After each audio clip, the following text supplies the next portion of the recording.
I want to help you build your vocabulary by teaching you some super advanced words and phrases that are going to help you be more descriptive and precise. And if you'd like to get the lesson notes, click on the link down in the description, join our email community, and you can access these notes. If you're already a part of our community, then I have sent them to you. So let's begin with some super advanced verbs. And for each one, I'm going to talk a little bit about the meaning and give you different examples as to how they're used in context. So the first one is to bamboozle someone. I really like this verb. It means to trick or deceive someone, often by confusing them.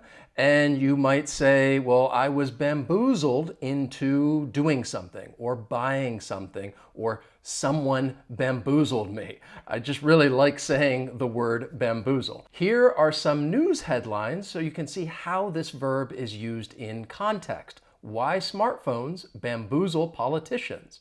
Holiday firms trying to bamboozle customers with long TNCs, including Jet2's 23,732 words. TNCs in this case refers to terms and conditions. So again, that is a way that perhaps a company is trying to bamboozle its customers. And then watch GAA star bamboozle Australian foe with Gaelic football skill that leaves AFL crowd stunned. The next verb is to dwindle. This means to become smaller in size or amount or fewer in number. So you could say that something is starting to dwindle.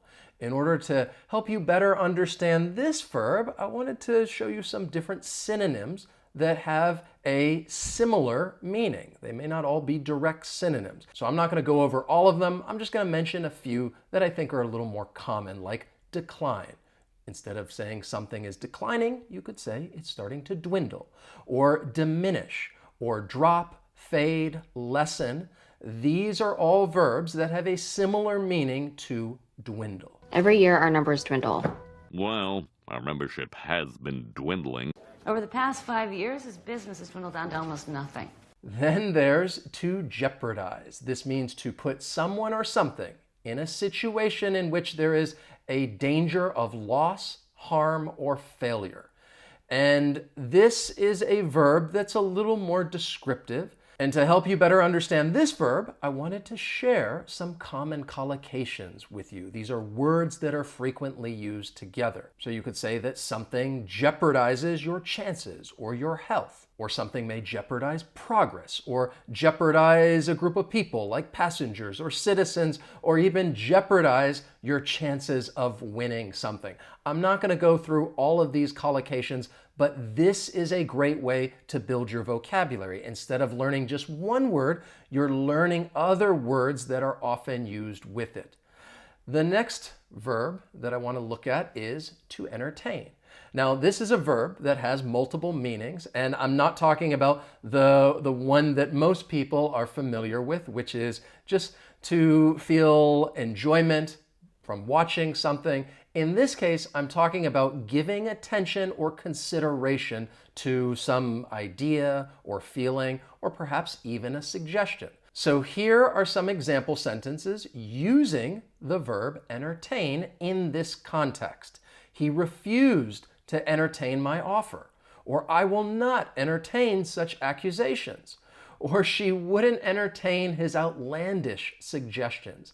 In each of these examples, I'm using it with the negative, saying somebody did not entertain the offer, or they did not entertain these accusations. It doesn't have to be used with the negative, but I do think in this context that is how you may hear it, that you're not going to consider something and you're not going to entertain this thought or idea. Then we have to articulate. This is a great verb, especially I think when talking about learning other languages, because it means expressing oneself readily, clearly, and effectively. So one thing I want to point out with this verb is the pronunciation, because you can use it as a verb or an adjective. However, the pronunciation is different. With the verb, the stress is on the second syllable, but the final syllable has that long A sound, articulate. to articulate something. He articulated the new policy changes. If we're going to use it as an adjective, the stress is still on the second syllable, but that final syllable has more of a short I sound, articulate. Someone is articulate. He is very articulate. It's difficult to articulate. Ability to articulate never ceases to amaze. Many of them cannot even articulate a thought. Let's move on and talk about some advanced adjectives. And for these words, I wanted to give you some synonyms as well as an example sentence. So if you say that someone is sanctimonious, this is really a word that you would use to describe a person. It has a similar meaning if you were saying that someone is self-righteous or insincere, hypocritical, pious, or smug. This person is sanctimonious. He gave a self-serving and sanctimonious speech. The next adjective is preposterous. This is another word that I just enjoy saying, but some synonyms include ridiculous, strange, bizarre, foolish, excessive. That cow won't be able to climb over the stile. That's preposterous. And I think you may hear it used in that statement, and someone would just say, look, that's preposterous. That's preposterous. That's preposterous. That's preposterous. No! That is preposterous! The next word is level-headed. I think this is a great adjective to describe someone, especially in the context of work, and you want to talk about your colleague or a boss who is level-headed. Some other synonyms for this word include practical, balanced, composed, reasonable, cool-headed. These are all words that have a positive connotation. My colleague works well under pressure. She's very level-headed. The next adjective is daunting. Now, this has more of a negative connotation, and you can see that just by looking at those synonyms: alarming, awful, dire, disheartening, dreadful, and you could describe something as daunting. He faces the daunting prospect of up to 3 different exams in one day. Yes, that sounds daunting. Then there's egregious. This is another adjective that has a negative connotation. Some synonyms: atrocious, deplorable, extreme, flagrant, glaring. He made an egregious mistake. So this is a great descriptive adjective anytime you want to add emphasis and talk about, well, how bad something really is, and you could say that it's egregious. To give you an example as to how often these words are used, we can use Ngram Viewer, which allows us to compare the frequency of different words and phrases. I have put in our 5 super advanced adjectives right there, and you can see which ones are more commonly used, like daunting, egregious, and then the other 3 are not as commonly used: sanctimonious, level-headed, preposterous. But again, it's all about building your vocabulary, so these words are good to know. Now, speaking of great words, let's have a look at some advanced nouns. And the first one is superiority. This means the fact that one person or thing is better, stronger than another. Here's an example sentence. He boasted about his accomplishments and walked around the stage with an air of superiority. Now, I highlighted that entire phrase because this is a common collocation with this noun. And I want to share with you some other collocations with the word superiority. So you might hear it used if somebody's talking about an air of superiority, or technological superiority, or perhaps military superiority, or moral superiority. The next noun is custody. This refers to the legal right or duty to care for someone or something, especially a child. The court awarded custody to the mother. And that is another collocation. So let's have a look at some more verb-noun collocations with the word custody. To award custody, or to get custody, to share custody, to grant custody, or you could use it when talking about gaining custody or losing custody. These are all great phrases with this noun. Is this court's decision to award full custody to Mrs. Hillary? I lost custody of my daughter. So that's why we've agreed to share custody. Next is the word novelty. This refers to the quality of being new and unusual. So here's an example sentence. I still love scuba diving, but after several dives, the novelty started to wear off. That is a common collocation if you say that the novelty is wearing off, or it's starting to wear off, or the novelty has worn off. Here's another funny little example using this. This is supposed to be a joke. The novelty of your lazy eye has yet to wear off. Yes, that is a very strange and unusual statement to say to someone, and I'd probably say, look, that's preposterous. That statement is preposterous.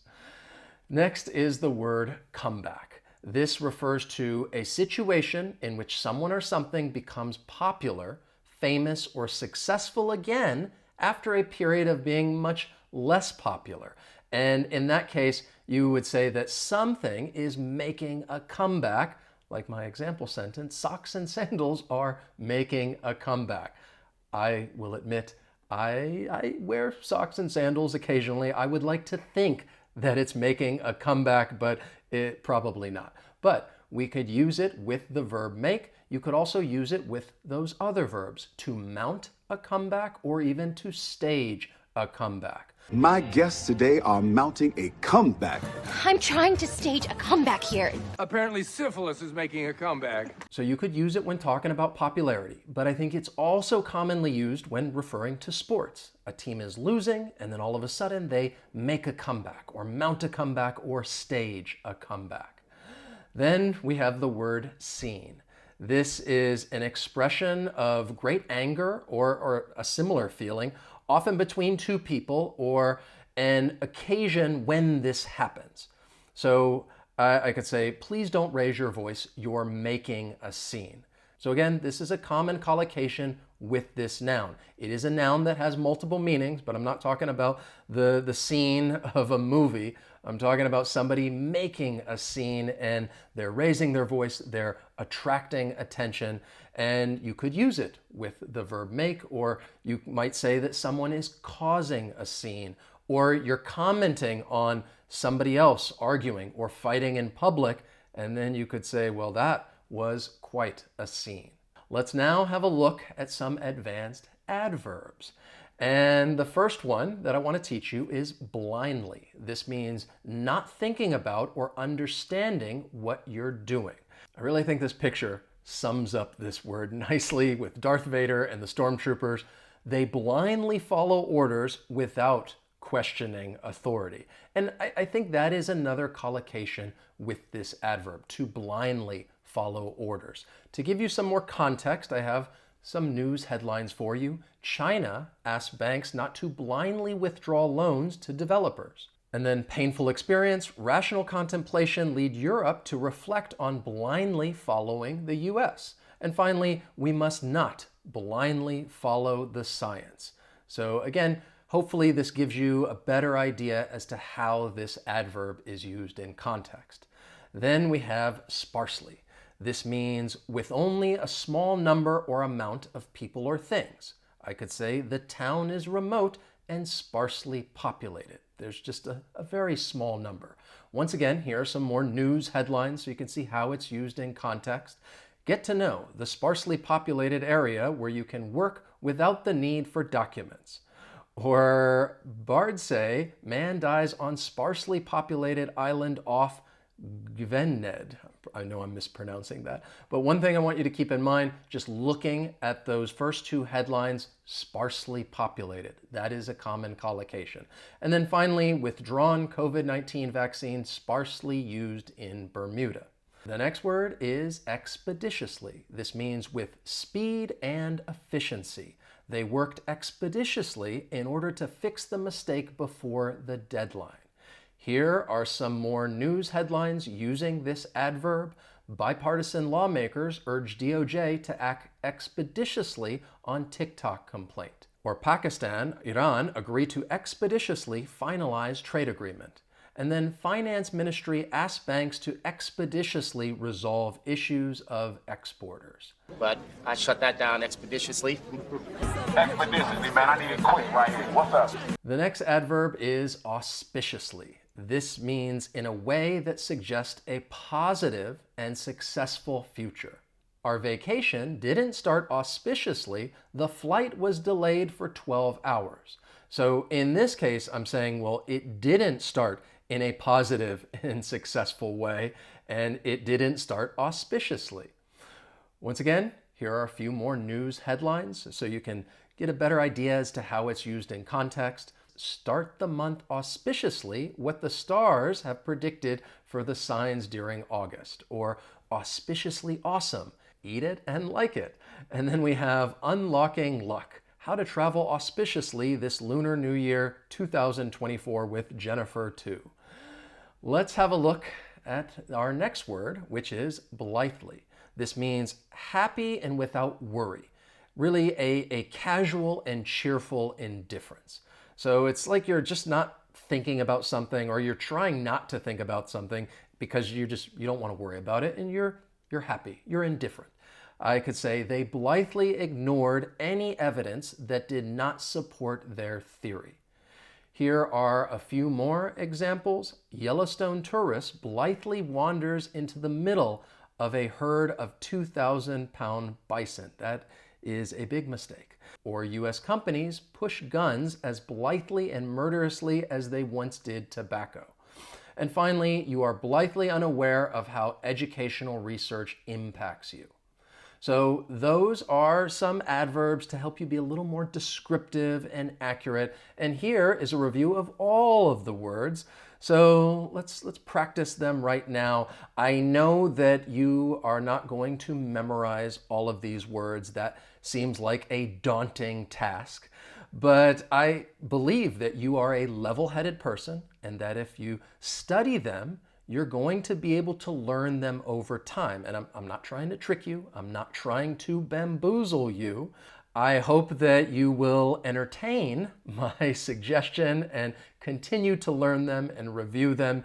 And of course, if you would like to keep building your vocabulary, you can watch another video lesson, because I would also like to think that the novelty of learning new vocabulary has not worn off, and you would like to learn more new words and phrases. So again, you don't have to blindly follow my suggestions. That's just what I think. I'm going to wrap things up, and I'm not going to make a scene. I'm just going to say goodbye. But if you enjoyed the lesson and learned something new, please let me know by hitting that like button. As always, thank you so much for watching, and I will see you next time. So long.